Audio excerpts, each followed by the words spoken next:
Hello beautiful people, welcome back to another video. So ఈరోజు అయితే మేము తిరుపతి ఇంకా అరుణాచలం ట్రిప్కి అయితే వెళ్తున్నాము. సో మేము ఈ 3 days ట్రిప్లో ఏ ప్లేసెస్కి వెళ్తాము అన్ని డీటెయిల్స్ నేనైతే ఈ వీడియోలో కవర్ చేస్తాను.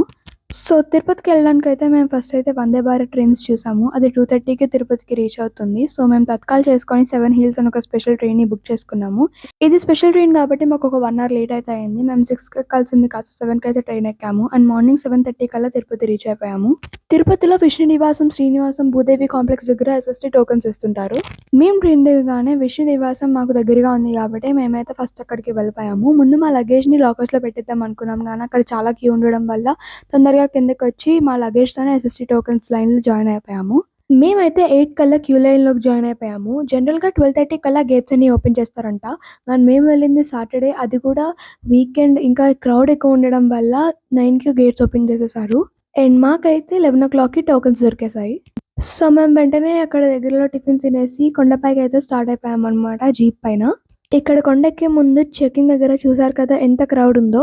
మాకైతే ఇక్కడ నియర్లీ హాఫ్ అన్ అవర్ పైననే పట్టింది. మా పక్కన నుంచి బస్సెస్కి వేరే లైన్ ఉంది, అవి చాలా తొందరగా వెళ్ళిపోతున్నాయి. ఇక్కడ కార్స్ ఒక్కొక్కటి కదలడానికి చాలాసేపు పట్టింది. బస్సెస్ పైన వెళ్ళడమే ప్రిఫర్ చేయాలి ఎక్కువగా. కొండపైకి వెళ్ళగానే మేమైతే ఫస్ట్ CRO ఆఫీస్కి వెళ్ళిపోయాము. అక్కడ రూమ్స్ కోసం క్యూలో జాయిన్ అయిపోయాము. ఇక్కడైతే 100 రూపీస్ రూమ్స్ ఇంకా 1000 రూపీస్ రూమ్స్ అవైలబుల్గా ఉంటాయి, కానీ మేము వెళ్ళినప్పుడు 100వి లేకపోవడం వల్ల మేము 1000 రూపీస్ రూమ్ తీసుకున్నాము. సో అక్కడైతే మనకు ఒక టోకెన్ ఇస్తారు. ఆ టోకెన్ పైన ఉన్న నెంబర్ డిస్ప్లేలో విజిబుల్ అయితే మన ఫోన్కి ఒక మెసేజ్ వస్తుంది ఏ హోటల్లో మనకి రూమ్ అలాట్ అయిందనేసి.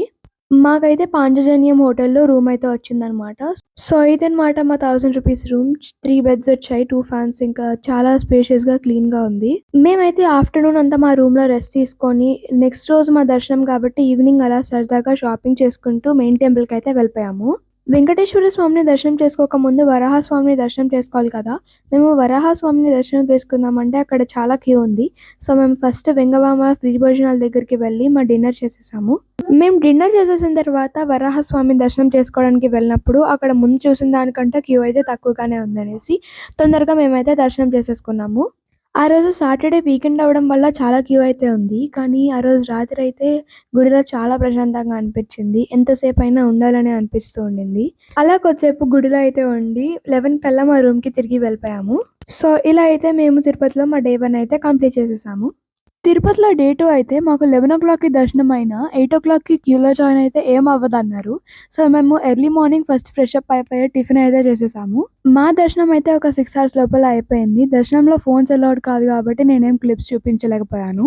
ఎగ్జాక్ట్ 3 కల్లా మా దర్శనం అయితే అయిపోయింది. అండ్ మేము గుడిలో లడ్డూలు కొనుక్కొని బయటకు వచ్చేసరికి 5 అయితే అయిపోయింది. సో మేమైతే మా రూమ్ని తొందరగా వెకేట్ చేసేసి కొండ కిందకి అయితే వెళ్ళిపోయాము. అక్కడ డ్రైవర్ని బస్ స్టాప్ దగ్గర ఆపమన్నాము. సో అక్కడ అరుణాచలంకి వెళ్ళే బస్సులు ఏమన్నా ఉంటాయేమో అనేసి ప్రైవేట్ బస్సెస్కి అడిగితే హాఫ్ అన్ అవర్లో ఒక బస్సు ఉందన్నారు. సో మేము తొందరగా బుక్ చేసుకొని అరుణాచలంకి అయితే స్టార్ట్ అయిపోయాము. తిరుపతి నుంచి అరుణాచలం వెళ్ళడానికి 3 hours జర్నీ అయితే పడుతుంది. అండ్ మేము అరుణాచలంలో డే అంతా ఎలా గడిపామనేది నెక్స్ట్ వీడియోలో చెప్తాను. సరే మరి, బాయ్ గాయ్స్.